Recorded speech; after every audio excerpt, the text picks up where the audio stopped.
I made an impulse purchase. I wasn't sure if I wanted this game, but I couldn't resist anymore. So here's Mario Maker 2. Now, I've beaten story mode, not every level, but I've completed rebuilding the castle, and I got the ending and the credits and everything. And I just finished my first course and uploaded it, so to start things off, I'm gonna show it to you. Okay, here we are, Yoshi's Riverrun. The description is collect 5 red coins and flowers along the river. Don't miss any. Now, since there's no flowers like a Yoshi game in here, I had to use 30 coins and just use your imagination. And there's the course ID. I'll also put it on screen. But, oh, this is also my first time playing Course World, apparently. I think I'm getting all these first time notifications. But, yeah, we'll just get started with this one. Just because it's my first course and I want to show it to you guys. And then maybe you could go play it too. And I could play some of your courses if you share some of them in the comments or whatever. But here we are in Yoshi's house. You hit the little off switch to open the door and come up here. Because of course you want to climb on top. And he's got a little chimney with little smoke puffing out. And you get a little 2 1-ups. And here's our first sunflower, or 30 coins. There's a lot of things I was toying with as far as the objectives, like destroying all the piranha plants. And here we got Yoshi spelled out in coins, and we gotta start the raft going, or the boat, whatever it is. The S is wasn't exactly an S, but okay, it's fine. Yeah, this took forever, man. I don't know if it's because without the stylus or whatever, it took a long time to create this course. Like hours and hours. I kept fine-tuning everything, but I'm kind of a perfectionist. So, anyway, if you lost your Yoshi, there's another one. You want to come up here. We see our first red coin, but it's blocked by this switch, so we got to use this shell that's infinitely spawning out of the pipe to flip the switch. And then you could come up here as either Yoshi or Mario, thanks to the vines. And now the switch is flipped. We got the red coin and a flower. Let's keep going through here.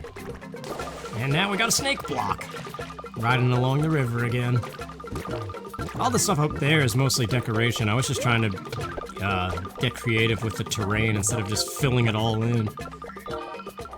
There's another Yoshi too if you happen to get whacked and lose them. It happened to me a whole bunch of times in my many attempts at editing each little thing I added. So now we got another section. Now this was supposed to be ground pounding, and I wanted to hide a red coin in a block, but apparently you can't do that. So I had to create a pipe that spits out Koopa Troopas, and then this same puzzle I used throughout this whole level, hitting these switches, and there's your second red coin. And now we're in the third segment, technically. Now this thing, you gotta make sure you ground pound the end of it. It's the only way to launch that piranha plant up there where the bomb is. And because the screen won't scroll, I left this ground here so you could jump up and get the camera to go up there.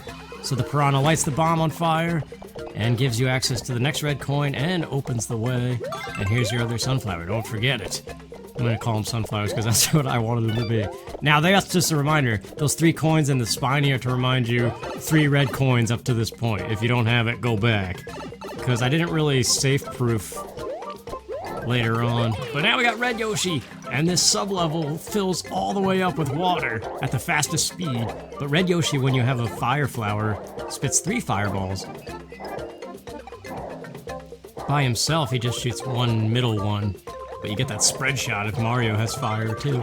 So here's your other sunflower down here, and now there's nothing really else to this except for to wait on the water. I love that they added this too. I've always wanted to make levels like this, like Mondo in Super Mario World. And now this is like my favorite part coming up. This was just a leftover 10 coin when I didn't even know what I was doing yet. This fire flower in case you lost it. Now run and make sure you slide, because it's automatic from here. Or at least that part was. You get the little jumps and then a star, and you get a whole bunch of 1-ups, not that it matters in this game. Make sure you take out the Hammer Bros, too. And now here we got another Ba-Bomb puzzle with a switch, and if you lost your red Yoshi, here's another one, because the fireball spit through ground. Which can be problematic when you're setting up puzzles like this, but I just kind of went with it, and now that opens these blocks. But make sure you come down here first, because there's another red coin. You saw it when we picked up the sunflower earlier. Alright, 1 more flower and 1 more red coin to go. Now we got a faster snake block, and it's all tight quarters, but with triple shot Yoshi! Get back here! Oh yeah, he doesn't really run away when he's on the fast block. The fast snake thing. Now this is weird, I kinda didn't know what I was doing here, but I figured it would be cool to come by the goalpost. But obviously, because of the clear condition, you can't actually grab the flag. And this P-switch is meant to, like, if you forgot a coin, you'll come to it at a point when those blue blocks are flipped and you can hit it and go back to the beginning of the level. But there's not enough time, and you can't actually go back and get the red coins if you come this far. But there's this baby Bowser and Kamek. I already killed Kamek, it's so fast. But yeah, if you came this far, yeah, it's impossible. You can't ever hit that P-switch. It's a thing that I never went back and edited. But that's alright. Hopefully it doesn't pose a problem.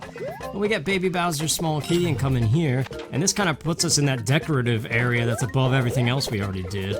And here's the last sunflower, a fire flower if you need it, and another red Yoshi, and the final coin, and another Bob-omb puzzle with conveyor belts.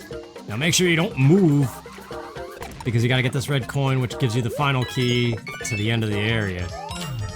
And you see, you would run out of time anyway. And this is the only way to gain access to the P-switch, but you would have to jump over the goalpost to smack it, and you would run out of time anyway. But, I don't know. So, I guess it is possible to get stuck there, but if you want to play it, it's there. Alright, this is me from the future. I made a second course, so let's look at that one now, too. Lava! Hang shell, Mario! It's an auto Mario. I spent a ton of time trying to create this thing and get it right with so many start overs and rebuilding stuff, but it's a lot of fun. I love these shell surfing ones, so just sit back and watch. Unfortunately, you do have to move Mario yourself into pipes, because I couldn't figure that out. So now we just wreck stuff, just enough thwomps for the 1-up. Unfortunately, the lava bubbles weren't timed appropriately. Here we go, there's the first instance where I actually have to move Mario. I tried a few things, but I just couldn't get Mario to auto-enter the pipe. And this is cool, it's a vertical shaft with the fastest possible lava speed going all the way to the top of the screen. This was a lot of fun to make this room. And this conveyor I purposely made slow, because I was getting too far ahead of the lava and I wanted to make it look like you were gonna die, even though these Auto Mario stages, if they're made to completion, you just let it play itself out. This was cool too, kicking that last shell to hit that last off switch just before entering the pipe. This is those little things that feel good and look cool to watch. And this is it, the last approach to big old Bowser. This wall took a lot of time too, to get the number of springs and both sides of the wall so that every time it works. And there you go, 9 seconds to spare. The only thing is, sometimes Bowser jumps, and that last note block right there, the shell will kick Bowser in the face and Mario comes to a stop there. So if you try to play this level, that might happen to you, but just start over. I think more often than not, you hit the axe. But that was a lot of fun. But yeah, if you guys want me to play some levels, just post them in the comments and I'll get to them on a non-work day. But thanks for watching, and I'll see you next time.